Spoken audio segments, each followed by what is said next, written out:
목사님 소개해 주신 것처럼 작년 한 해 동안 6년 사역 하나님의 은혜 가운데 잘 마치고 6개월간 안식월을 갖게 되었습니다. 안식월을 갖게 된 중요한 이유 중에 하나가 저희 어머님을 섬기는 것이었습니다. 저희 어머님께서 당뇨성 치매로 알고 계셨고, 그리고 제가 재작년에 요양원을 모셨기 때문에 어머니하고 시간을 좀 보내고 싶어서 안식월을 계획하고 이제 안식월을 갖게 되었습니다.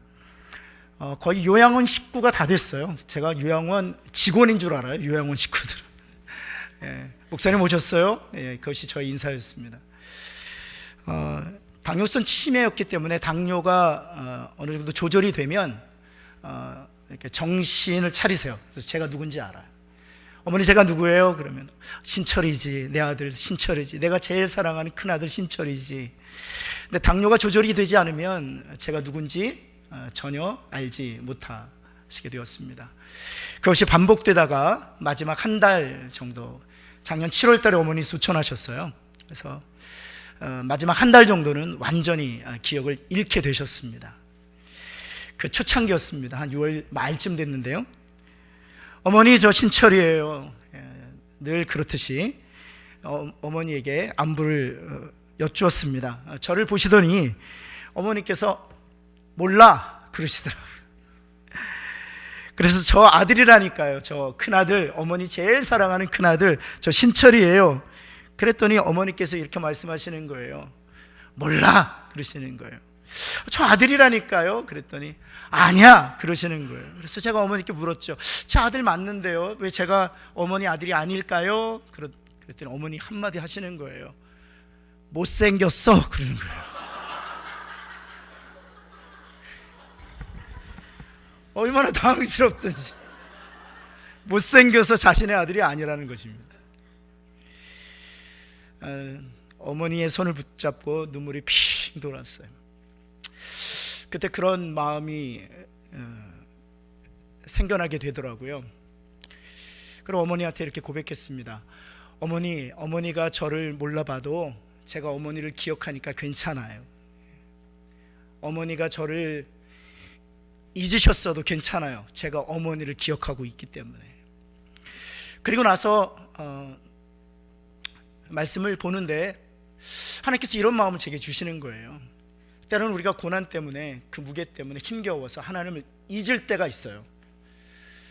내가 마주하고 있는 산이 너무 커서 버티기 너무 힘들 때 하나님이 보이지 않을 때가 있습니다. 아무리 기도해도, 아무리 부르짖어 하나님 앞에 간구해도 하나님께서 침묵하고 계시기 때문에 하나님이 이렇게 느껴지지 않을 때가 있어요. 그때 하나님께서 이렇게 말씀하시는 것 같았어요. 내가 그 고난의 무게 때문에 삶이 지쳐서 나를 잊는 순간이 있다 할지라도 괜찮다. 내가 너를 기억하고 있기 때문에. 여러분, 이것이 복음입니다. 복음은 그렇게 어려운 것이 아니에요. 우리의 지혜로, 우리의 능력으로, 우리의 힘으로 하나님을 찾아가는 것이 복음이 아니라, 우리가 할 수 없기에 하나님께서 은혜를 베풀어 주셔서 눈을 열어주시고 우리가 하나님의 자녀라는 것을 깨닫게 하셨어요. 그리고 그리스도 안에서 우리의 죄를 사하시고 의롭게 하셔서 하나님의 자녀로 인쳐주셨습니다. 이 구원은 하나님으로부터 시작된 것이기 때문에 우리 삶의 고난의 무게 때문에 하나님을 잊는 순간이 있다 할지라도 하나님은 결코 우리를 잊지 아니하실 것을 믿습니다. 자, 오늘 이제 첫 번째 우리가 하나님 말씀 함께 나누는데요. 자, 이렇게 조근조근하게 얘기하는데 언제 갑자기 제 목소리가 커질지 몰라요. 우리 김태호 목사님 말씀 이렇게 익숙해지셨다가 저처럼 풋내기 목사의 설교를 듣기에 좀 힘드실 수 있을 거예요. 저희 교회 성도님들은 저에게 늘 그러세요.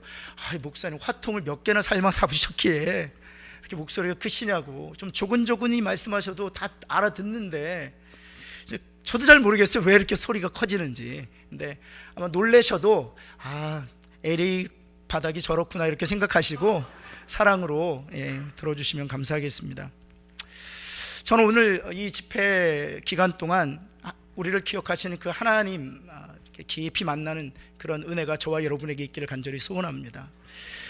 때로는 삶의 무게 때문에, 또 때로는 우리가 마주하는 산이 너무 커서 하나님을 잊을 수 있어요. 그러나 기억하셨으면 좋겠습니다. 그리스도의 피값으로 우리를 당신의 자녀로 삼으셨어요.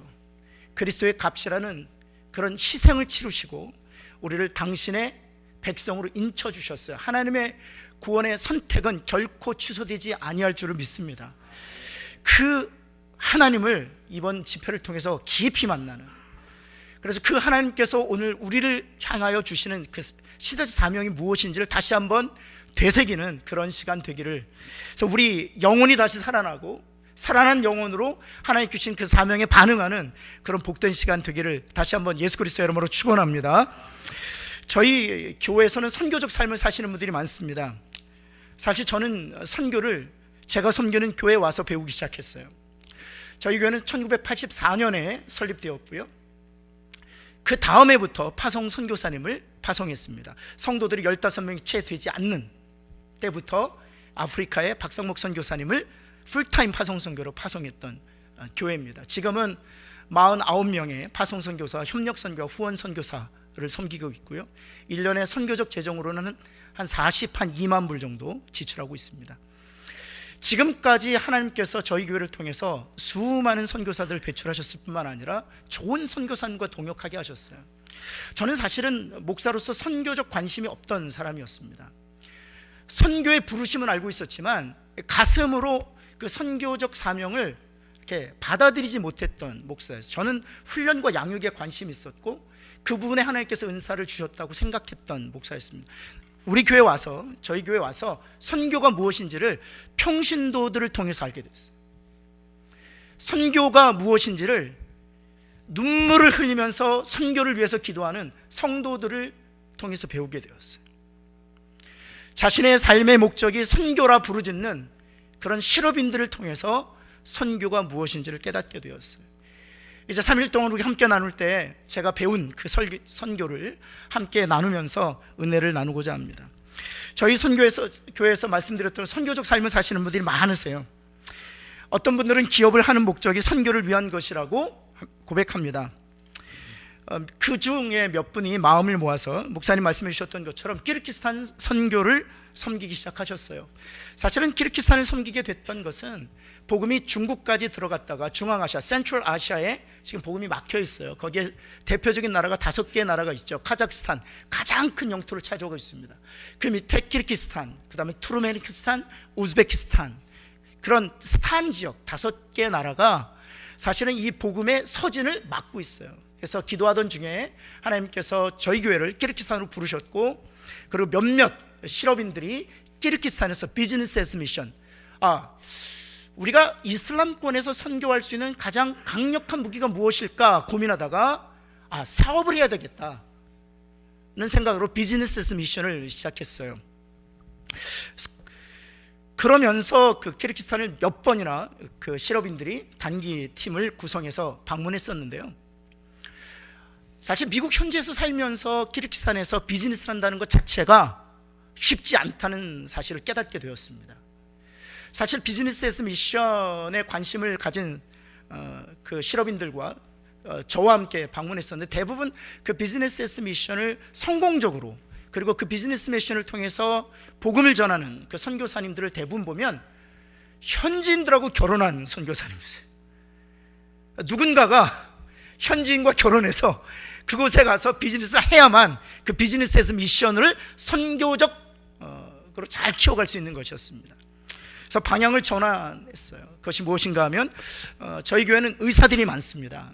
그래서 메디컬 센터, 그 센터는 좀 그렇지만 클리닉 정도 시작하자라고 마음을 모으게 되었습니다. 그래서 여러 군데 장소를 물색해 보았는데, 여러분 렌트비가 얼마나 비싼지 아세요? 선교지니까 한 500불, 1000불이면 먼틀 렌트비 나오지 않겠어요? 그 정도 생각했었는데, 우리 교회 본당 정도, 우리 임마누엘 교회 본당 정도 되는 규모가 한 달에 10,000불입니다. 미화로 10,000불. 키르기스탄 비슈켓이라는 그런 캡슐셀인데 이 렌트비를 감당할 수가 없는 거예요. 그래서 이 5분이 기도하기 시작했습니다. 그러고 나서 무엇을 결정했냐 하면 건물을 사자.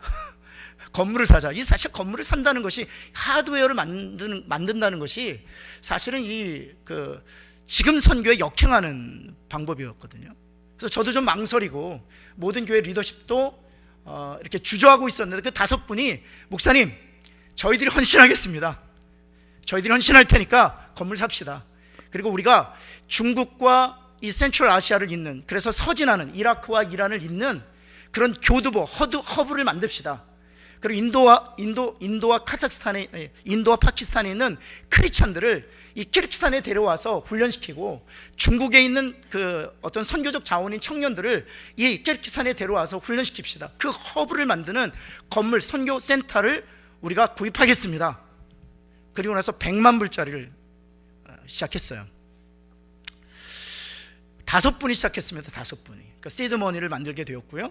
그리고 결국에는 다운페이하고 그 건물을 구입하게 되었습니다. 근데 제가 여러분에게 이 말씀 드리는 이유는 바로 중요한 게 여기 있습니다.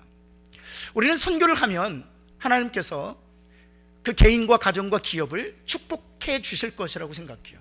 마치 선교를 어떤 축복의 수단 정도로 여겨요. 그러나 저는 수많은 성도들이 선교에 헌신하면서 우리가 세상적인 복을 누리지 못하는 그 반대의 경우를 저는 더 많이 목격하게 됩니다. 선교에 헌신하면 헌신할수록 더 많은 어려움을 당하고요, 선교에 헌신하면 헌신할수록 그 기업은 더 곤경에 처해요.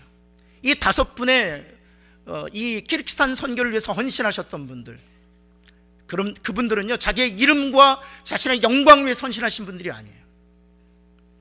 그분들은 하나님께서 내게 주신 은혜 때문에 자기의 삶을 하나님 앞에 잘 드리고 싶어서 선한 마음과 겸손한 마음으로 시작했어요. 이름도 없이 빚도 없이 무명으로 시작했어요.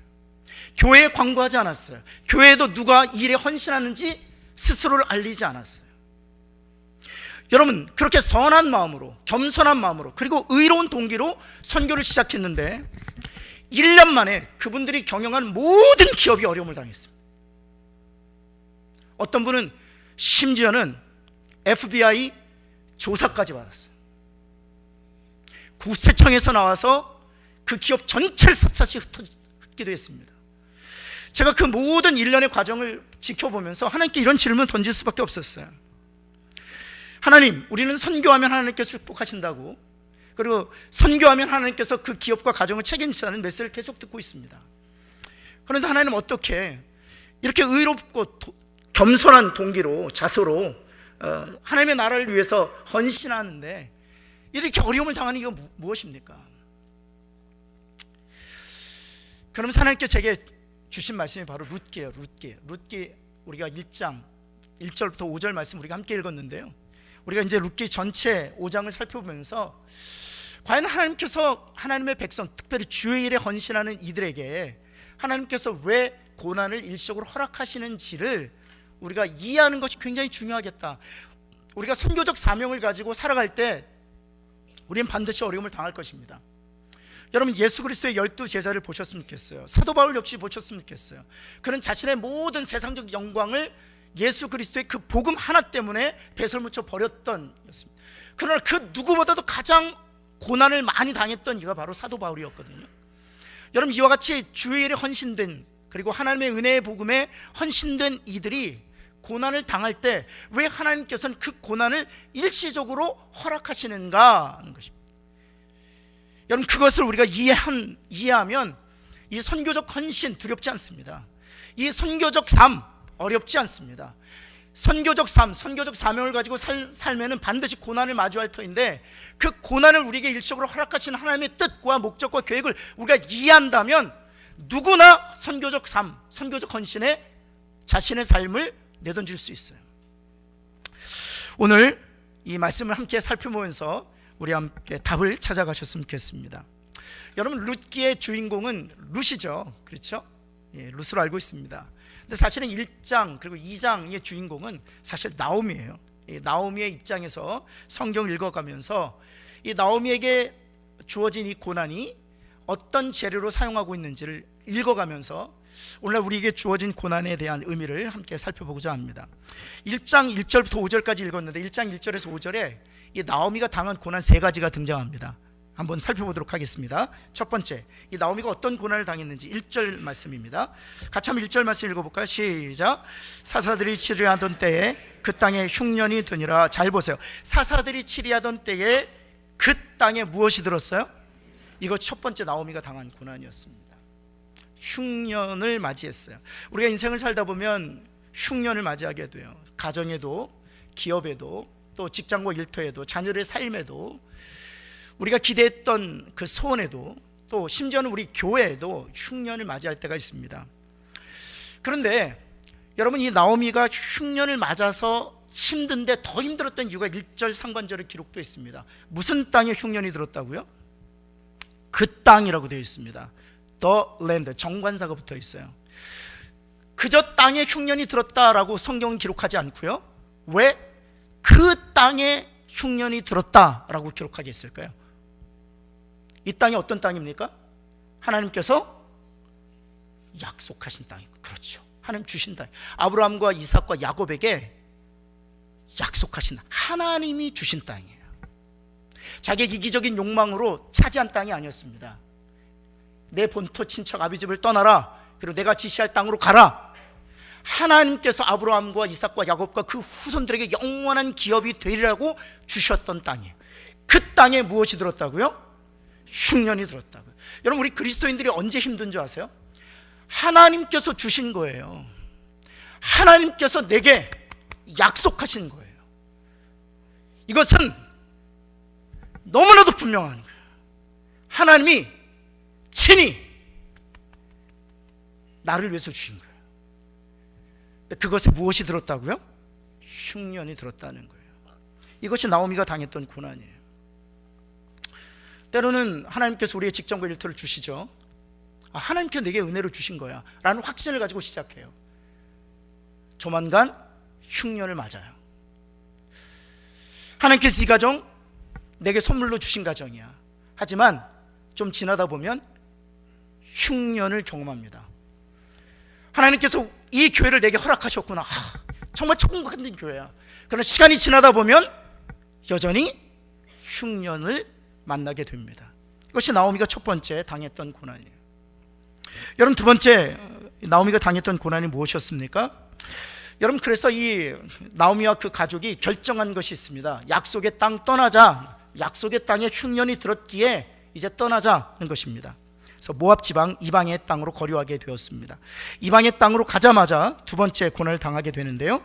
우리 2절 말씀입니다. 3절 말씀 볼까요? 3절 상반절 말씀. 모압 땅에 거하자마자 나오미가 당했던 두 번째 어려움이죠. 나오미의 남편 누가 죽었어요? 엘리멜렉이 죽었어요. 저는 이민교회를 지금 24년을 섬기는데 종종 이런 일들을 맞이해요. 이민 이제 같이 시작했는데 기둥같이 여겼던 그 남편이 소천하시는 경우를 맞이해요. 한 번은 제가 워싱턴 중앙교회에서 교구 담당 목사로 일하고 있었는데 30대 초반이었습니다. 젊은 그룹이었죠. 근데 전기 기술자였습니다. 사다리에 올라갔다가 떨어져서 심장 어택으로 그 자리에서 하나님 부르셨어요. 그 아내는 31이고요. 그 다음에 위에 딸 다은이가 하나 있고 밑에 딸 갓 태어난 2개월짜리 두 딸을 남겨두고 남편이 죽었어요. 제가 그 집을 찾아갔는데요, 제가 위로할 말을 못 찾겠어요. 위로할 말을 못 찾게. 눈물을 펑펑 쏟으면서 어찌할 바를 모르는 그 자매를 붙들고, 또 그 자매의 부모님이 또 제가 섬기는 교회 안수 집사님들이었어요. 한 분은 권사님이시고, 그 딸의 눈물을 보면서 부모님들도 할 말을 찾지 못해서 뻥 뚫린 가슴으로 하늘만 쳐다보고 있는, 여러분, 바로 나오미가 경험했던 고난이 그것이었습니다. 아이들은 아직 어려요. 이 기둥같이 여겼던 남편 믿고 이제 이민 생활 첫 걸음을 띄었는데 그 남편이 죽게 된 것이죠. 그것이 나오미가 당했던 두 번째 어려움이었습니다. 세 번째 어떤 어려움을 당했습니까? 5절 말씀입니다. 5절 말씀. 말론과 기돈 두 사람이 어떻게 되었어요? 다 죽었습니다. 4절 하반절에 보면 거기에 거주한 지 10년쯤 되었다. 이제 어느 정도 안정이 될 만큼 다리 뻗고 쉴 만한 그 정도가 되었어요. 그런데 두 아들 말론과 기륜이 하루아침에 죽음을 당했습니다. 여러분, 자녀를 먼저 앞세운 부모님들의 심정을 여러분 이해하시죠? 저는 연소하지만 정말 장례를 많이 치렀습니다. 장례 중에 가장 힘든 장례가 무엇인가 하면 아들 잃고 황망해하는 권사님들, 장로님들 두고 장례 예배 드리는, 얼마나 힘들지 몰라요. 저희 교회에서도 얼마 전에 2년 전에 아들이 얼마나 헌신된 아들인지 몰라요. 저희 교회 EM을 섬기진 않았지만 다른 교회 EM에서 안수 집사님으로 또 성경 공부 리더로서 또 기업인으로서 40대 초반에 아주 젊은 세컨 제너레이션 그 정말 영적인 리더가 있었어요. 근데 이분이 익스트림 스포츠를 좋아하시는 분이에요. 이 산악 자전거 너무 좋아하시는 분인데 이 샌디에고 사막을 친구 한 명이랑 관통하다가 탈수해서 그 자리에서 소천했어요. 한 친구는 살았고 그 권사님 아들은 그 자리에서 죽었어요. 여러분, 장례식 때 그 친구가요, 권사님 얼굴을 볼 수가 없는 거, 같이 그 산악 자전거 타고 가다가 권사님이 너무 마음이 무너지셔서 2년이 지났는데도 지금도 예배 시간마다 눈물을 흘리세요. 여러분, 아들을 보낸다는 것은 그런 고통과 아픔이 있어요. 여러분, 나오미는요, 우리가 상상을 할 수 없는 그것을 뛰어넘는 고통을 당했던 여인이었습니다. 하나님이 약속으로 주신 것에 흉년을 경험했죠. 기둥같이 여겼던 남편이 죽었죠. 살만하니까 자신의 두 아들이 하루아침에 죽음을 당했죠. 이것이 나오미가 당했던 고난이었습니다. 여러분, 우리가 이런 고난을 연거푸 당할 때 이 고난에 대해서 어떻게 반응하느냐는 거예요. 한번 보실까요? 이 나오미가 어떻게 반응하는지 한번 보실까요? 13절입니다. 13절 말씀 우리 한번 같이 한번 읽어볼까요? 13절 시작. 너희가 어찌 그들이 자라기를 기다리겠으며 어찌 남편 없이 지내겠다고 결심하겠느냐? 내 딸들아, 그렇지. 여기서부터 중요합니다. 이것이 이 고난을 해석하는 이 나오미의 해석이에요. 같이 한번 읽을까요? 시작. 여호와의 손이 나를 치셨으므로. 잘 보세요. 이 고난이 무엇의 결과라는 것입니까?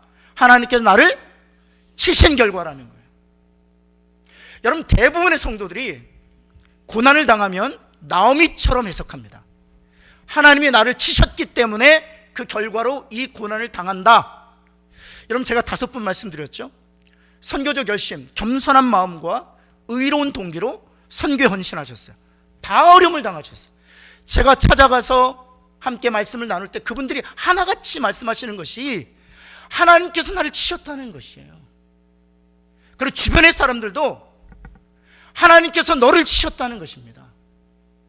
너에게 은밀하게 숨겨져 있는 죄악이 있는지 돌이켜보라는 것입니다. 그렇지 않다면 하나님께서 어떻게 너에게 이런 고난을 허락해 주셨느냐는 거죠. 그것이 일반적인 고난에 대한 해석이에요.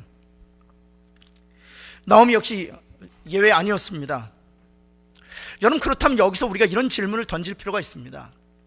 예수님께서 고난을 당하셨거든요. 여러분, 예수님께서 고난을 당하신 이유가 무엇일까요? 하나님께서 예수 그리스도를 그의 죄로 말미암아 치신 결과일까요? 여러분, 예수 그리스도의 그 생명의 복음을 들고 자기의 생명을 아낌없이 던졌던 제자들, 서두에도 말씀드렸지만 하나같이 고난의 길을 걸었어요. 그들이 고난당한 이유가 무엇입니까? 그들의 죄 때문이었습니까? 하나님께서 그들을 심판하신 결과였습니까? 사도 바울 역시 마찬가지 아닙니까? 여러분, 하나님의 은혜로 말미암아 그리스도 안에서 하나님의 자녀된 백성들이 하나님께서 실질적으로 허락하신 이 고난에 대한 정확한 해석을 갖지 아니하면 하나님이 원하시지 아니하는 방식대로 고난을 잘못 다루기 쉽다는 것입니다. 여러분, 하나님의 사람들이 이렇게 고난을 당할 때마다 하나님께 나를 치셨다, 하나님께 나를 심판하신 결과다 라고 결론을 내리는 이유가 어디에 있을까요? 근본적으로 여러 가지 이유가 있지만 죄책감 때문이에요. 죄책감, 우리 안에 있는 죄책감 때문에. 혹시 여러분 죄책감을 무엇이라고 정의하실 수 있겠습니까? 제가 이렇게 죄책감을 좀 쉽게 정의할 수 있는 게 없을까 고민하다가 떠오른 아이디어가 하나 있어요. 무엇인가 하면 이것입니다. 죄에 대하여 책임을 지려는 감정. 어렵지 않죠? 한번 따라해보세요. 죄책감이란 죄에 대하여 책임을 지려는 감정. 그게 바로 죄책감이에요. 제가 죄를 졌어요. 그 죄에 대한 책임을 지려는 감정이 바로 죄책감이에요. 여러분, 그 죄책감, 이 죄에 대한 책임을 내가 지기 위해서 내린 결론이 무엇인가 하면 고난은 하나님께서 나를 치신 결과다는 거예요. 죄에 대한 책임을 누가 지는 거예요? 내가 지는 거예요. 하나님께서 심판하셨고 그 심판의 결과를 내가 묵묵히 받아내는 거예요. 이것이 죄책감이거든요. 죄에 대한 책임을 지려는 것, 그것이 나오미의 고난에 대한 해석의 방법이었습니다. 근데 제가 여러분에게 좀 묻겠습니다. 우리 중에 죄에 대한 책임을 질 수 있는 이가 있을까요? 우리 중에 어느 누구도 죄에 대한 책임을 질 수 없어요. 우리가 우리 스스로 죄에 대한 책임을 질 수 없었기에 하나님께서 예수 그리스도를 우리에게 보내어 주셨죠. 그리고 그 예수 그리스도에게 우리의 모든 죄를 담당케 하시고, 예수님은 그 아버지의 뜻을 쫓아 우리가 져야 될 모든 죄에 대한 책임을 자신의 생명을 내어줌으로 감당하셨어요. 그것이 바로 십자가 사건이에요. 여러분, 예수님께서 하나님과 동등됨을 취할 것을 여기지 아니하시고 자기를 비워 사람과 같이 낮아지고 죽기까지 복종하신 이유는 우리가 죄에 대한 책임을 질 수 없기 때문에 주님이 사람이 되어 우리 대신 그 죄에 대한 책임을 지시고 십자가에서 자신의 생명과 자신의 몸과 자신의 보혈을 아낌없이 내어주시기 위하여 이 땅에 오신 것이죠. 만약 우리가 우리의 죄에 대한 책임을 질 수 있다면 하나님은 우리에게 그 죄에 대한 책임을 맡기우셨을 거예요. 그러나 우리가 죄에 대한 책임을 감당할 수 없기에 주님이 그 책임을 감당하시기 위해 자신의 생명과 보혈의 피를 흘려주신 것이죠. 여러분, 그래서 히브리서 10장 14절에서 이렇게 히브리서 기자는 증거하고 있습니다. 한번 잘 들어보세요. 한 번의 제사로 말미암아 우리를 영원히 온전케 하셨느니라.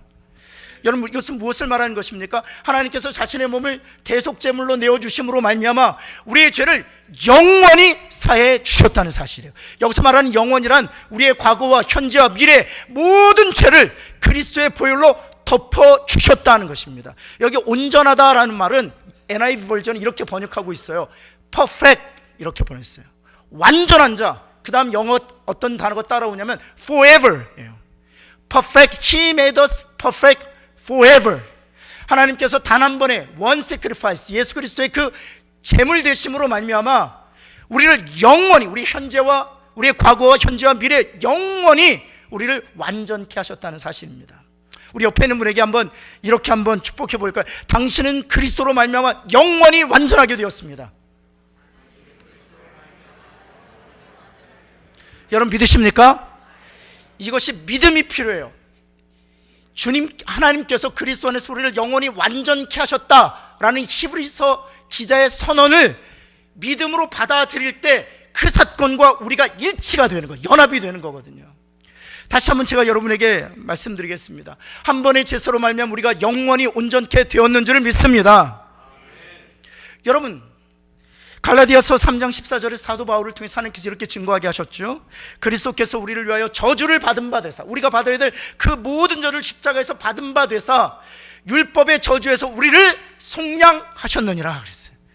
사랑하는 성도 여러분, 우리는 죄로 말미암아 하나님의 저주를 받아 마땅한 존재였어요. 하나님의 진노를 받아 마땅한 존재였습니다. 그러나 우리 주님께서 십자가에서 우리가 받아야 될 그 모든 저주와 모든 진노를 한 몸에 받으심으로 말미암아 율법을 짓지 않음으로 말미암아, 율법을 지키지 않음으로 말미암아, 하나님의 말씀을 청종하지 않음으로 말미암아 우리가 받아야 될 모든 저주로부터 우리를 속량하신 줄을 믿습니다. 여러분, 그래서 사도 바울을 통해서 하나님께서 이렇게 선언하게 하셨잖아요. 그러므로 이제 그리스도 예수 안에 있는 자에게는 결코 무엇이 없다고요? 정죄함이 없느니라. 사랑하는 성도 여러분, 그리스도의 보혈에 능력이 있는 줄을 믿습니다. 여러분, 그래서 우리가 이렇게 찬양하잖아요. 주의 보혈 능력이 있도다, 주의 피 믿으오, 주의 보혈 그 어린 양의 매우 귀중한 피로다. 한 번만 찬양할까요? 주의 보혈 능력이 또다. 주의 피 믿어 주의 보혈 그 어린 양의 매우 귀중한 피로다. 아멘. 여러분, 주의 보혈로 말미암아 우리의 죄가 영원히 사한 줄을 믿습니다. 그러기에 주의 보혈의 능력이 있는 거예요. 우리의 모든 죄는 주의 보혈로 덮인 바 된 것이죠. 따라서 우리가 당한 고난은 죄에 대한 하나님의 심판일 수 없다는 사실이에요. 이미 그리스도께서 그 죄에 대한 심판을 다 담당해 주셨기 때문이에요. 여러분, 요한복음 한번 찾아보시겠어요? 요한복음 한번 찾아보시겠어요? 요한복음 3장 18절입니다. 요한복음 3장 18절. 3장 18절 다 같이 한번 읽어보겠습니다. 상반절만 한번 읽어보겠습니다. 시작. 그를 믿는 자는 심판을 받지 아니하는 것이요. 잘 보세요. 그를 믿는 자, 여기서 말하는 그를은 누구를 얘기하는 것일까요? 예수를 믿는, 하나님의 은혜로 예수 그리스도를 믿게 된 모든 하나님의 구속받은 하나님의 백성들은 무엇을 받지 않는다? 심판받지 않는다. 왜 심판받지 않습니까? 우리가 받아야 될 모든 죄의 책임을 지고 심판을 누가 받으셨기 때문에? 주님이 받으셨기 때문에. 주님이 십자가에서 모든 심판을 받으셨기에 다시 죄에 대한 심판을 받지 아니할 줄을 믿습니다. 여러분, 그렇다면 여러분, 그럼에도 불구하고 고난에 대해서 이렇게 반응할 때, 하나님 나를 치셨다, 죄에 대한 결과로 말미암아 내게 주신 것이다 라고 반응할 때, 여러분 어떤 부정적 결과를 가져오는지 다시 한번 룻기로 돌아가 보겠습니다. 다시 한번 룻기로 한번 돌아가 볼까요? 20절 말씀입니다. 1장 20절. 1장 20절 같이 한번 읽어볼까요? 시작. 나오미가 그들에게 이르되 나를 나오미라 부르지 말고 나를 마라라 부르. 잘 보세요. 나오미의 이름은 나오미였습니다. 나오미란 이름의 뜻은 달콤함이라는 뜻을 가지고 있습니다. 이 나오미라는 이름의 그 달콤함이라는 뜻은 세상적인 어떤 축복 때문에 달콤해진 인생을 의미하지 않아요. 여기서 말하는 이 달콤함이란 하나님께서 베푸시는 은혜와 복을 누린 자로서의 달콤함을 얘기하는 거예요. 그런데 잘 보세요. 더 이상 하나님께서 주신 은혜와 복을 누린 자로서의 달콤함이 아니라 이제 나를 무엇이라고 부르라고요? 마라라 부르는. 여러분 잘 아세요. 이 마라가 무슨 뜻입니까? 그렇죠, 쓴 물이죠. 우리 이스라엘 백성들이 신광야를 지날 때 만났던 물이잖아요. 쓴 물. 여러분, 지금 마라는 이런 자기 인식을 갖게 된 거예요. 나는 하나님의 은혜와 복을 누렸던, 하나님과 즐거운 사귐이 있었던 달콤한 인생이 더 이상 아니라는 것입니다. 내가 마주한 고난을 보라는 것입니다. 이제 나는 달콤한 인생이 아니라 이제 쓴물을 토해내는 저주받은 인생이라는 거예요. 형편없는 인생이라는 거예요. 그것이 나오미가 가지고 있었던 자기 인식이에요. 여러분, 이 고난에 대해서 성경적이지 못한 방식으로 반응하면 첫 번째 가지게 되는 결과가 무엇인가 하면 자기에 대한 부정적 인식이에요. 부정적 인식. 여러분, 하나님께서는 우리를 그리스도 안에서 죄사 값없이 의롭게 하셨어요. 우리를 하나님의 백성 삼으셨어요. 우리를 거룩하고 영화로운 존재가 되게 하셨어요. 여러분, 베드로전서 2장 9절에 베드로가 이렇게 고백하지 않습니까? 우리는 왕같은 제사장이요 하나님의 소유된 백성이요 거룩한 나라라. 여러분 선언하고 있지 않습니까? 사랑하는 성도, 베드로가 어떤 인물이었습니까? 베드로는 예수 그리스도를 부인했던 사람이었어요.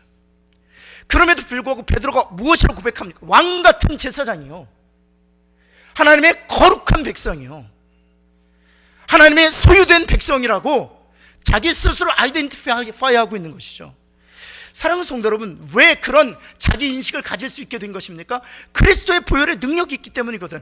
그리스도의 보혈로 말미암아 우리의 죄가 영원히 사함을 얻게 되었고, 하나님의 전적인 은혜로 말미암아 그리스도의 그 완전한 의를 값없이 힘으로 말미암아 하나님 앞에서조차도 거룩하고 흠이 없는 백성이 되었거든요. 사랑하는 성도 여러분, 우리들은 하나님 앞에서 거룩한 하나님의 자녀인 줄을 믿습니다.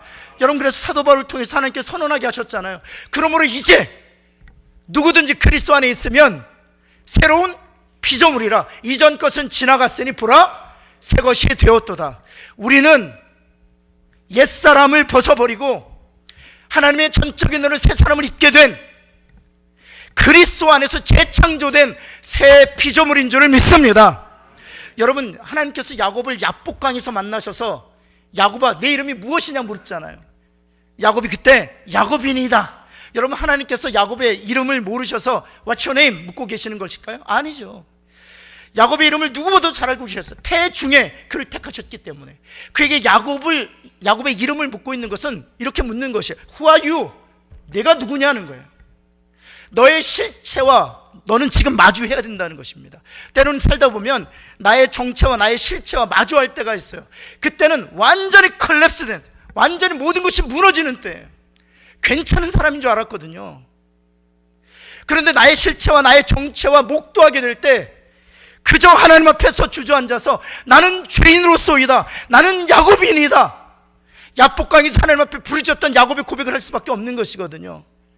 하나님 아시지 않습니까? 나는 지금까지 거짓된 인생을 살아왔습니다. 지금까지 속임수로 살아왔습니다. 하나님, 저는 야곱입니다.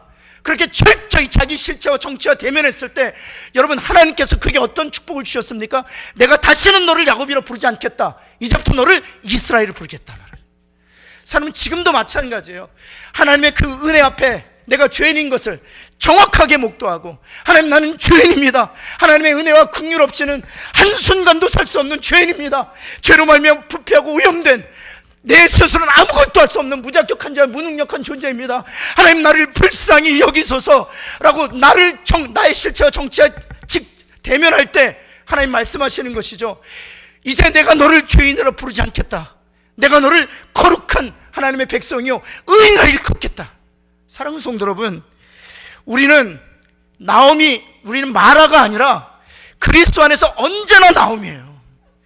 그런데 우리가 마주하고 있는 이 고난에 대한 잘못된 해석으로 말미암아 우리 스스로는 그리스도로 말미암아 우리를 나오미가 되게 하셨는데도 불구하고 스스로를 마라라고 생각한단 말이에요.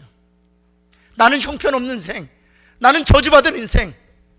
때로는 젊은이들 보면 끊을 수 없는 죄악 때문에 자기 자신을 저주하는 청년들이 있어요. 여러분 기억하셔야 돼요. 내가 그 죄를 끊을 수 없기 때문에 주님이 그 죄에 대한 책임을 지셨어요. 사랑하는 성도 여러분, 하나님께서는 그리스도 안에서 우리를 정케 하셨고요, 그리스도 안에서 우리를 거룩하게 하셨고요, 그리스도 안에서 우리를 온전케 하신 줄을 믿습니다. 여러분 대제사장 그 에봇의 그 옷을 보면 이 앞에 보석 12개가 박혀 있어요. 그 보석의 이름을 다 알고 계시나요? 다 알고 계시는 분에게 제가 점심 한 끼 사겠습니다. 저도 다 몰라요. 분명한 것은 그 12개가 다 보석이라는 사실이에요. 보석. 왜 여러분 대제사장 가슴팍에 12개의 보석을 받게 하신 줄 아세요? 그 보석이 다 누구를 의미하는 줄 아세요? 저와 여러분들을 의미하는 거예요. 이 대제사장이란 누구를 예표하는 것입니까? 예수 그리스도를 예표하는 것이거든요. 예수 그리스도 가슴팍에 우리가 보석이 되어 있다고요. 사랑하는 성도 여러분, 우리는 우리 스스로를 고난 때문에 저주할 수 있는 인생이라고 자기 스스로에 대한 인식을 가질 수 없는 존재예요. 그리스도의 피값으로 말미암아 보석같이 이미 새 피조물 된 하나님의 백성들이에요. 사랑하는 성도 여러분, 그런 분명한 자기 확신을 가지고 사시기를 예수 그리스도의 이름으로 축원합니다. 여러분 옆에 있는 분에게 고난 때문에 형편없는 인생이라고 인식하지 말자 한번 할까요?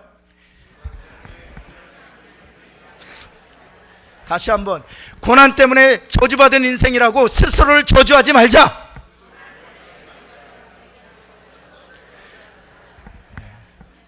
여러분, 형제와 자매들이 고난을 당하고 있다면 형편없는 인생이라고 치부하셔서는 안 돼요.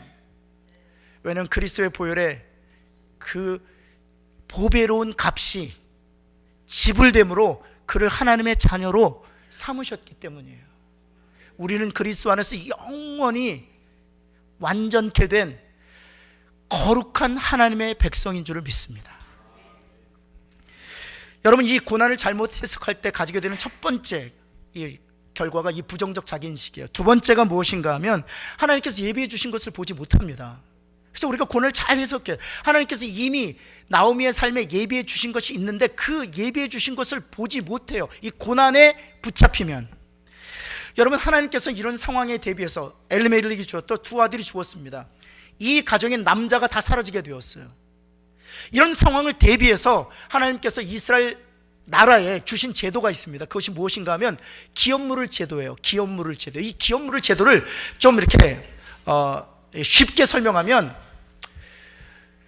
그 가정의 남성들이 다 죽음을 당함으로 말미암아 그 기업을 회복할 수 있는 능력을 완전히 상실하게 되었을 때 그 기업을 회복하도록 가장 가까운 친족이 그 가정의 딸이나 며느리와 결혼하는 제도예요. 그래서 그 기업을 다시 일으키도록 하게 하신 제도입니다. 이 제도를 이스라엘 백성에게 주신 이유가 있습니다. 왜냐하면 하나님께서 아브라함과 이삭과 야곱에게 약속의 땅을 주시면서 이 땅이 너의 후손과 너의 후손에게 영원한 땅이 될 것이다 라고 약속해 주셨거든요. 두 가지를 약속해 주신 거예요. 이 땅이 영원한 땅이 될 것이요, 너의 후손이 영원토록 이 땅을 기업으로 삼게 될 것이다 라고 약속해 주신 것이거든요. 따라서 여러분, 그 땅을 영원토록 소유하기 위해서는 그 가문이 끝이 나면 안 되는 것이죠. 이 하나님의 약속이 이어지기 위해서는. 그래서 기업물을 제도를 주심으로 말미암아 남성이 사라진 그 가정의 기업을 잇도록 하시도록 하나님께서 이스라엘 백성들에게 그런 제도를 주셨어요. 그래서 우리가 보지만 룻기 3장 4장에 가면 누가 나타납니까? 그림도 멋있는 보아스가 등장하죠. 여러분, 그런데 한번 보실까요? 하나님께서 다 준비해 주셨어요. 보아스를 예비해 주셨어요. 그런데 한번 볼까요? 8절 한번 보실까요? 나오미가 어떤 결정을 내리는가? 8절, 1장 8절입니다. 우리 한번 같이 한번 읽어볼까요? 상반절만 읽을까요? 시작. 나오미가 두 며느리에게 이르되 너희는 각기 너희 어머니의 집으로. 지금 두 며느리에게 어디로 돌아가라고요? 집으로 돌아가라는 것입니다. 만약 여러분 생각해보세요. 하나님께서는 기업물을 제도를 통해서 이 나오미의 기업을 회복시킬 계획을 가지고 계셨고 보아스를 예비해 두셨어요. 나중에도 보겠지만 보아스가 어떤 인물인지. 그런데 지금 나오미는 두 며느리에게 무엇을 권면하고 있는 것입니까? 집으로 돌아가라. 그러면 하나님께서 예비해 주신 것이 어떻게 될까요? 두 며느리가 또 시어머니의 말에 절대 복종하는 며느리예요. 어머니, 제가 어머님의 말씀에 순종하겠습니다. 제 고향집으로 돌아가겠나이다. 그 돌아갔다면 하나님께서 예비해 주신 모든 것들이 어떻게 되었을까요? 여러분, 한 번만 며느리에게 말한 것이 아닙니다. 한 번이면 실수죠. 11절 한번 보시겠습니까? 11절 같이 한번 읽겠습니다. 시작. 나오미가 이르되 내 딸들아 돌아가라. 내 딸들아 돌아가라. 이렇게 돌아가라고 얘기했던 이유는 10절 때문이에요. 우리는 어머니와 함께 어머니의 백성으로 돌아가겠다. 두 며느리가 어머니의 말을 감사하게도 안 듣는 거예요. 그러자 11절에 다시 강권적으로 내 딸들아 돌아가라 권면하고 있는. 여러분, 지금 나오미는 무엇을 보지 못하고 있는 것입니까? 하나님께서 나오미의 기업을 회복시키려는 그 하나님의 예비하심조차도 보지 못하는 것이죠. 여러분, 우리가 왜 고난에 대한 성경적 해석을 가지는 것이 중요한가 하면, 여러분, 부정적 인식으로부터 벗어나기 위함이고요. 또 하나는 하나님께서 예비해 주신 것을 볼 수 있는 눈을 가지기 위함이에요. 고난에 붙잡혀 있으면 절대로 볼 수가 없어요. 여러분, 또 한번 보시겠어요? 12절이에요. 12절. 뭐 계속해서 반복하죠. 12절 같이 한번 읽겠습니다. 시작. 내 딸들아 되돌아가라. 계속해서 15절 한번 보실까요? 나오미가 또 이르되 보라, 내 동서는 그의 백성과 그의 신들에게 돌아가니. 이제 룻에게 다시 권면합니다. 시작. 너도 너의 동서를 따라 돌아가라. 지금 몇 번씩이나 돌아가라고 지금 얘기하고 있어요? 4번씩이나. 여러분, 고난에 잡히면, 그리고 고난을 이렇게 성경적으로 해석하지 못하면 하나님 예비해 주신 거 보지 못하는 거예요. 여러분, 대표적인 케이스가 어디냐면 여호수아에 있는데, 여호수아 7장으로 한번 가보시겠어요? 여호수아 7장. 여호수아 7장. 여호수아는 신약 성경이죠. 여호수아 7장. 제가 간혹가다 제가 우리 성도님들에게 그렇게 혼란을 드리는데, 7장 여러분 잘 아는 것처럼 6장은 여리고성 전투였고요, 거기서 대승을 거두죠. 7장은 아이성의 패배를 기록하고 있습니다. 7장 5절 말씀만 볼까요? 아이성에서 패배한 이후에 7장 5절입니다. 제가 갖고 있는 328쪽인데 5절 그 하반절에 볼까요? 아이성의 패배로 말미암아 백성들이 갖게 된 결과죠. 무엇입니까? 백성의 마음이 어떻게 되었어요? 녹아서 물같이 됐어요. 완전히 다 무너졌어요. 그리고 나서 6절 7절이 여호수아의 반응이에요. 지도자의 반응. 6절 같이 한번 읽겠습니다. 시작. 여호수아가 옷을 찢고 이스라엘 장로들과 함께 여호와의 궤 앞에서 땅에 엎드려 머리에 티끌을 뒤집어 쓰고 있다가 저물고 있다가 옷을 찢었어요. 그 땅에 엎드렸어요. 머리에 티끌을 뒤집어 썼어요. 그리고 나서 7절 같이 한번 읽겠습니다. 이거 여호수아의 이 고백이에요. 시작. 이르되 슬프도소이다. 주 여호와여, 어찌하여 이 백성을 인도하여 요단을 건너게 하시고 우리를 아모리 사람의 손에 넘겨 멸망시키려 하셨나. 잘 보세요. 지금 여호수아 무엇이라고 탄식하고 있습니까? 주여, 어찌하여 우리를 요단강을 건너게 하셔서 이곳에서 아모리 사람들의 손에 죽게 하십니까?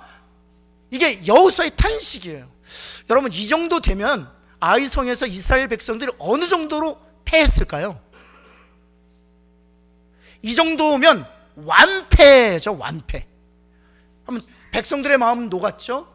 여호수아는 자신의 옷을 찢고 그리고 머리를 풀어헤치고 죄를 뒤집어쓰고 하나님 앞에 나아가 어찌하여 이 요단을 건너게 하셔서 이 아모리 족속에 의하여 우리를 죽게 하십니까? 멸망시키려 하시나이까? 탄식해요. 이 정도 상황을 염두하면 이 아이성에서 이스라엘 백성들은 완전히 대패한 것으로 보여요. 근데 한번 보시겠어요? 여기에 캐주얼티 숫자가, 전사자의 숫자가 기록되어 있어요. 한번 볼까요? 5절 상반절입니다. 5절 상반절 같이 한번 읽겠습니다. 시작. 아이 사람이 그들을 몇 명 죽었어요? 여러분 혹시 여호수아의 군대가 몇 명인 줄 아세요? 보통 우리가 민수기에 보면 거기 사람 숫자 세잖아요. 이 사람 숫자 세는 것은 군대에 나갈 수 있는 20대부터 60대 사이에 있는 젊은 장년들을 세는 거예요. 여러분, 이 민수기에 기록되어 있는 20대 이상, 60대 이하 젊은 장년들의 숫자가 몇 명인 줄 아세요? 60만입니다. 여호수아가 휘하에 거닐고 있었던 군대의 숫자가 60만. 그럼 지금 빨리 빼기 한번 해보세요. 36을 빼보세요. 몇 명 남았어요? 59만 9천?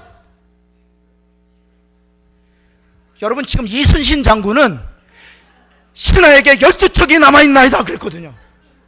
지금 여호수아는 지금 몇 명의 군사를 거느리고 있어요? 59만 9천. 제가 적어놨는데 59만 9,964명. 여러분, 왜 이렇게 반응하고 있는 것입니까? 고난에 잡히면 안 되는 거예요. 여러분, 고난을 여러분 하나님께서 나를 치신 결과로 이해해서는 안 되는 거예요.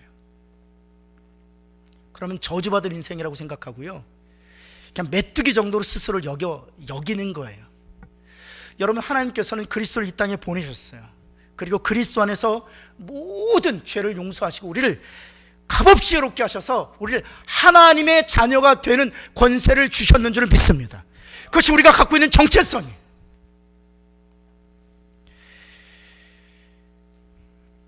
여러분, 그래서 이럴 때 우리가 기억해야 되는 찬송이 하나 있는데 이런 것이죠. 이 눈에 아무 증거 아니 배워도 믿음만을 가지고서 늘 걸으며 이 귀에 아무 소리 아니 들려도 뭐예요? 그 다음 하나님의 약속 위에 서리라. 이것이 우리가 이 고난에 대해 반응해야 될 신자의 태도예요.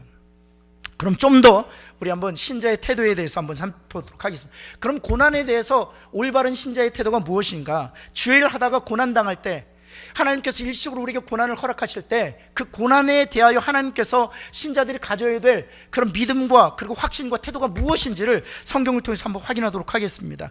우리 예레미야 29장 11절인데요 한번 찾아보시겠습니까? 예레미야 29장 11절.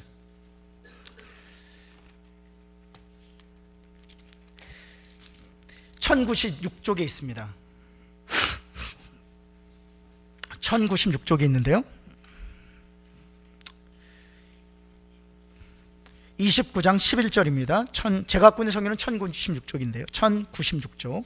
우리 한번 같이 한번 읽어보겠습니다. 시작. 여호와의 말씀, 잘 보세요. 여호와께서 말씀하시, 예레미야를 통해서 이스라엘 백성들에게, 오늘을 사는 모든 그리스도인들에게 말씀하세요. 여호와의 말씀이니라. 계속 읽겠습니다. 시작. 너희를 향한 나의 생각을 내가 하나니 평안이요 재앙이 아니니라. 너희에게 미래와 희망을 주는 것이니라.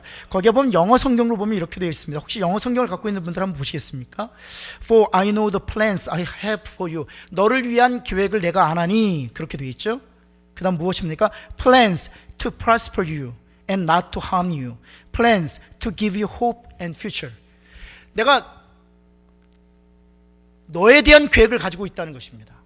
이것은 재앙이 아니라 미래와 희망을 주려는 계획이라는 거예요. 이 메시지를 지금 예레미야를 통해서 이스라엘 백성들에게 주고 계시는데, 이스라엘 백성들이 처한 상황이 어떤 상황이었습니까? 죄로 말미암아 예루살렘의 멸망을 목도하고 있던 상황이었어요. 그런 상황에서 하나님께서 예레미야 선지자를 통해서 주신 말씀이에요. 다시 말씀드립니다.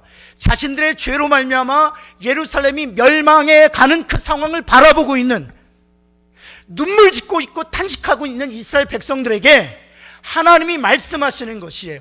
이것은 재앙이 아니라 너희에게 미래와 희망을 주려는 나의 계획이라는 거예요. 심지어 죄로 말미암아 멸망당하고 있는 그 순간에 또 하나님은 말씀하세요.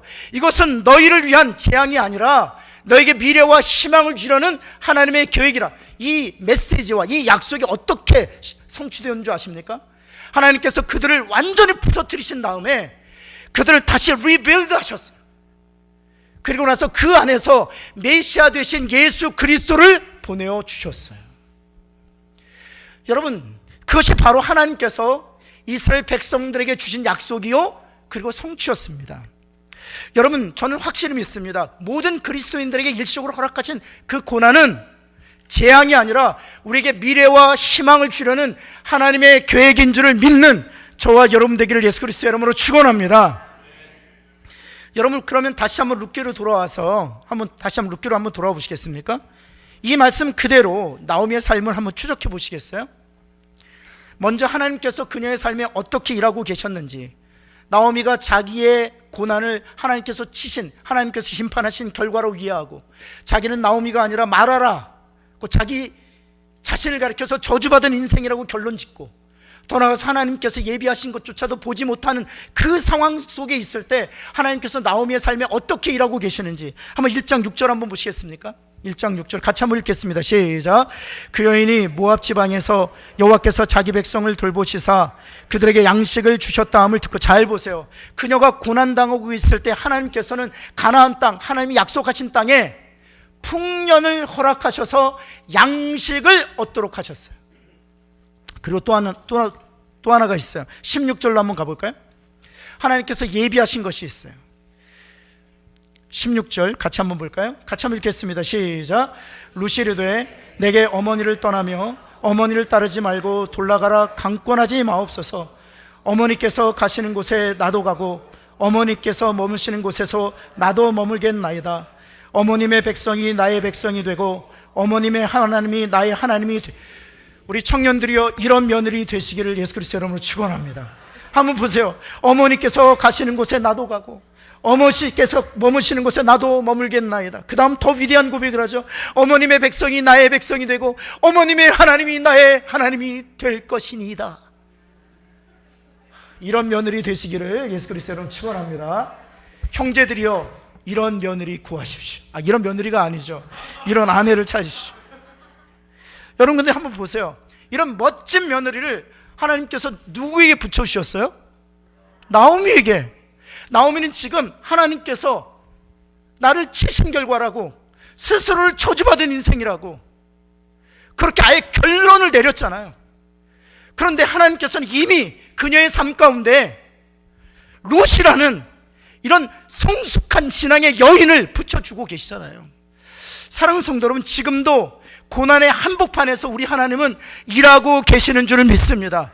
여러분이 고난을 자기 멋대로 하나님이 치신 결과, 하나님이 심판하신 결과로 치부한다 할지라도, 그것 때문에 여러분 스스로를 저주받은 인생, 쓸모없는 인생, 형편없는 인생이라고 아예 결론을 내렸다 할지라도, 여러분 하나님은 그저 우리 안에서 일하고 계신단 말이죠. 여러분 한번 십자가를 한번 보셨으면 좋겠어요. 십자가는 여러분 하나님께서 보내신 메시아가 실패한 현장이었어요. 모든 사람들이 그렇게 생각했어요. 모든 사람들이 등을 돌렸어요. 모든 사람이 그리스도에게 희망이 없다고 그들의 모든 생각을 접었어요. 그럼에도 불구하고 하나님은 묵묵히 그 십자가를 통해서 인류를 구원하시는 구속의 역사를 이루어 가지고 계시잖아요.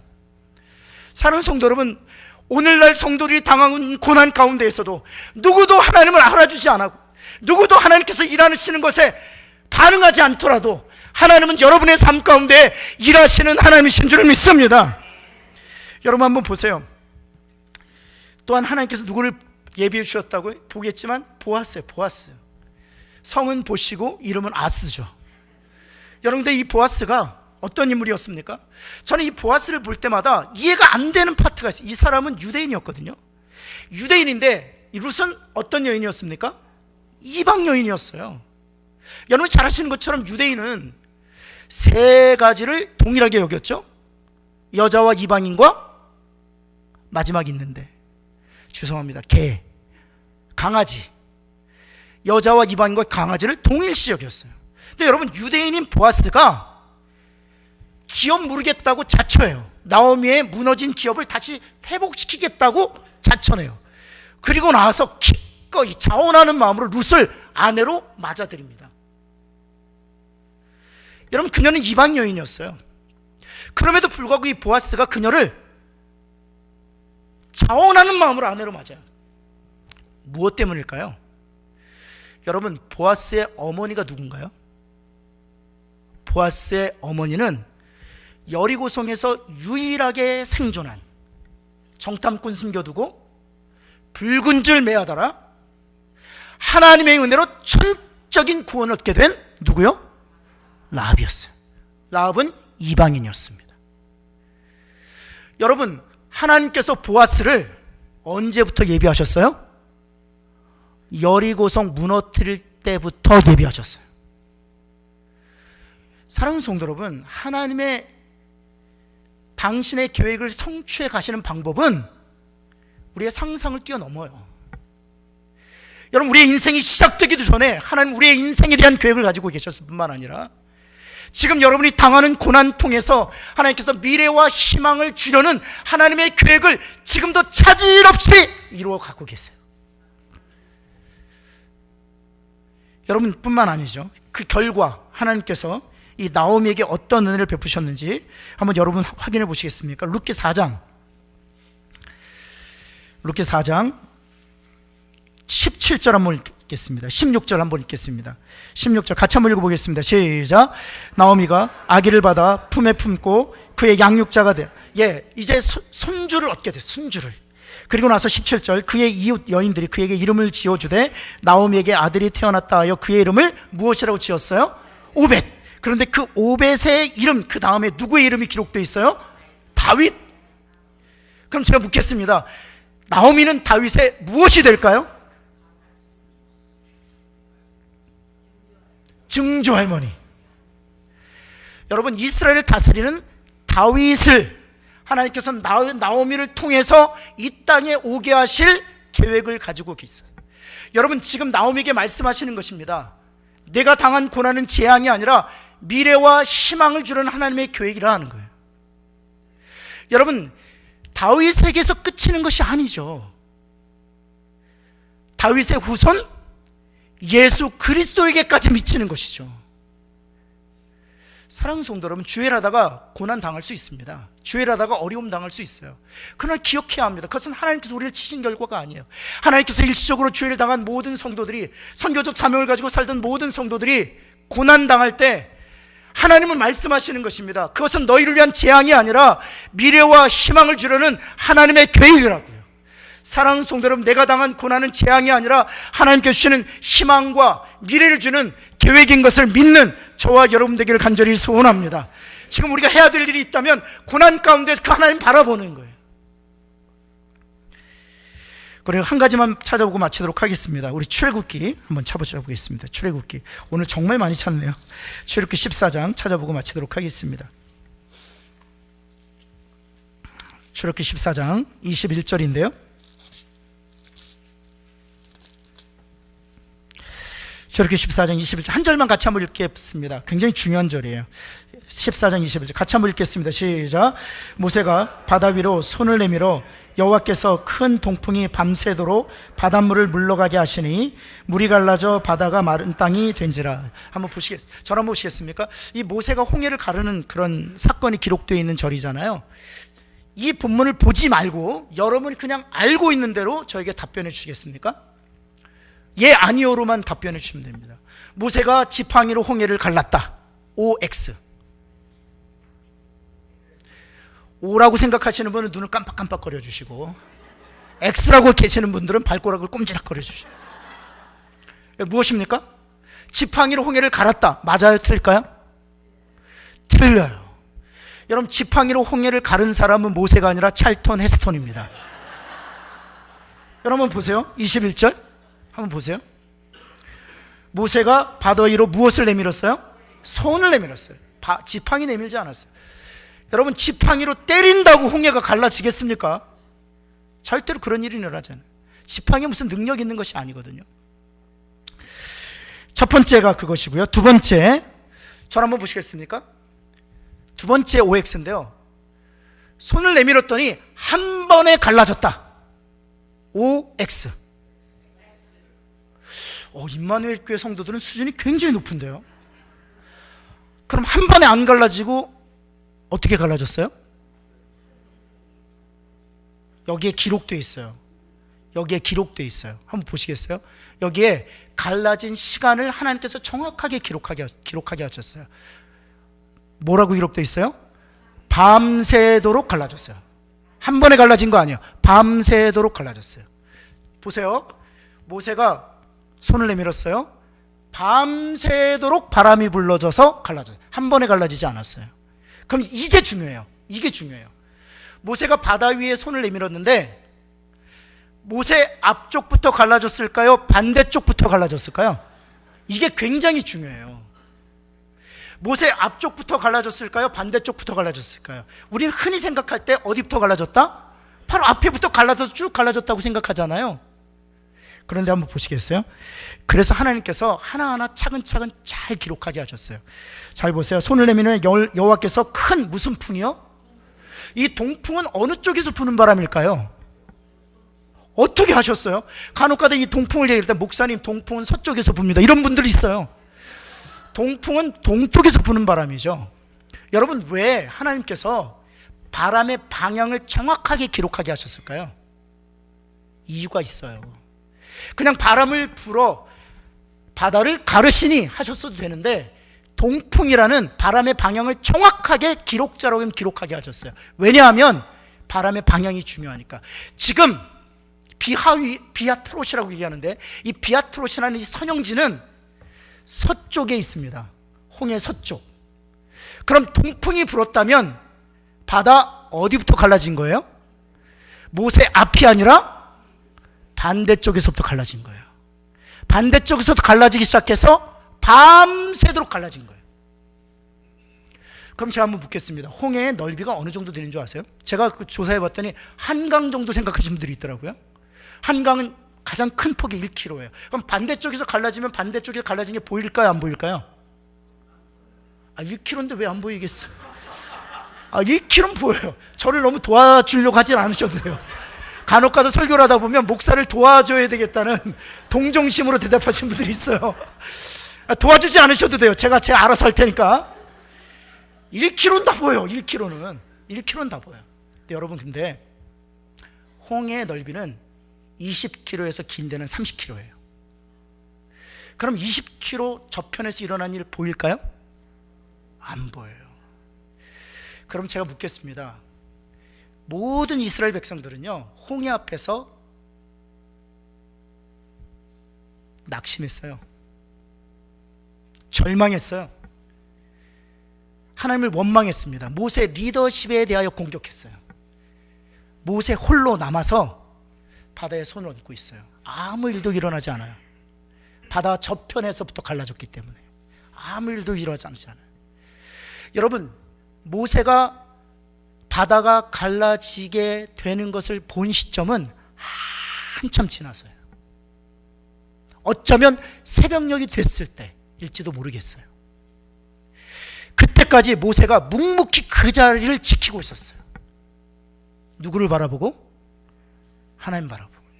죄를 하다 보면 고난의 문제가 해결되지 않고 하나님이 어쩌면 침묵하시는 것 같아 보일 수도 있어요.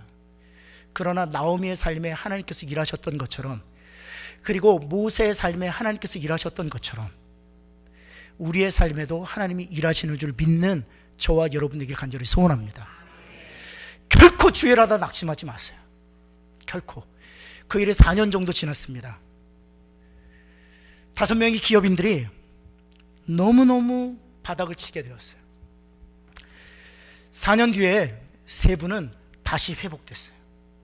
지난보다 더 하나님께서 지경을 넓혀주셨어요. 더 선교적으로 헌신하게 하셨어요. 근데 제가 말씀드리고 싶은 것은 나머지 1명이에요. 그분은 아직도 문제가 해결되지 않았어요. 제가 작년에 집사님 괜찮으세요? 그렇게 선교적으로 헌신하시다가 어려움 당하셨는데 괜찮으세요? 그 집사님께서 이렇게 말씀을, 목사님 무슨 말씀이세요? 하나님 저에 대한 희망과 미래에 대한 계획을 갖고 계시는 줄 믿습니다. 목사님, 제가 기업의 지경이 넓어지는 이 세상적인 복을 구했다면 저는 선교적 사명 제가 감당하겠다고 나서지 않았을 것입니다. 목사님, 저는 기업이 어려워져도 괜찮습니다. 제가 마음을 들여서 하나님 앞에 헌신한 이 키르기스탄 선교가 지금 저렇게 왕성하게 열매를 맺고 있는 것을 볼 때 저는 하나님 앞에 감사합니다. 저는 그분 얘기를 드리고 싶어요. 사랑하는 성도 여러분, 선교하다 보면 어려움 당할 수 있습니다. 그러나 기억하십시오. 일시적으로 고난을 허락하시는 이유는 미래와 희망을 주려는 하나님의 계획인 것을 믿는 저와 여러분 되기를 예수 그리스도의 이름으로 축원합니다. 하나님이 여러분의 삶 가운데서 지금도 일하고 계시는 줄을 믿는 저와 여러분들 간절히 소원합니다. 더 나아가서 내 삶이 회복되지 않을지라도 하나님 나라가 확장되는 것, 예수 그리스도의 생명이 전진하는 것, 그것으로 낙을 삼고 그것으로 기쁨을 삼는, 그것을 삶의 의미로 결정하는 하나님의 백성들 되기를 예수 그리스도로 다시 한번 축원합니다. 기도하겠습니다. 할렐루야. 좋으신 하나님 참으로 감사합니다. 그렇습니다.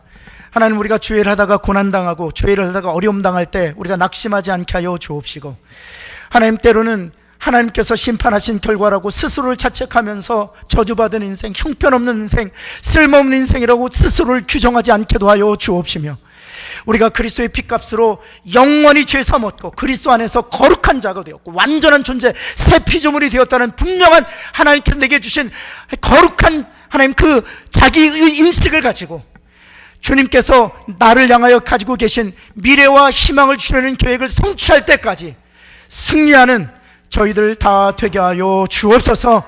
특별히 고난 중에 있는 성도들이 있습니까? 고난 중에 있는 청년들이 있습니까? 하나님, 주님만 바라보게 하여 주옵소서. 예수 그리스도의 이름으로 기도하옵나이다. 아멘.